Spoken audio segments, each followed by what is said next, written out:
Okay, now let's start handing them the credentials. So from Manage Jenkins, manage credentials. And the credentials actually is used a lot on everything, on the nodes, on the users for specific token, or the Slack, or whatever thing need to be secure.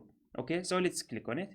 So you can see that the first thing we have scopes, as you can see. So for now we have this, which is Jenkins. You can add domain, or if you click on it, actually is like this. You can see that we have a lot of things here. So this is the domain we have, which is the global credential. This is the main domain. You can add actually more domains if you want, if you don't need to store all the credential on the same domain. So for example, for the DevOps, you can have them there. For the developers, have them there, and so on. For the QA teams, they will have their own domain, which is their own credential will be there. So this is to enhance the security for your Jenkins actually. But for now, let's put on the global credential like this, and let's add a credential. Now actually this will be test.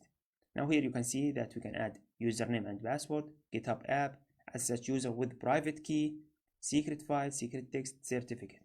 So let's have as such username with a private key like this, and this is actually will be used with GitHub, and as we mentioned that previously in the lectures, that you can add a GitHub pull request or any push comments or the git sc polling. This for the scope we use either global or the system, and for the global Jenkins nodes, items, all child items, and so on.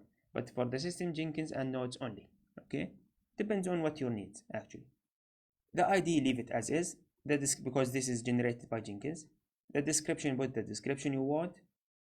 The username for this specific user on this specific machine. So for example, you want as such to be access Ubuntu user. Okay, so you can put here Ubuntu, and then you need to provide the private key. So you want Jenkins to access this node, for example, or this machine, and this machine has Ubuntu user and this private key, and you can add it here. All right, copy and paste it here.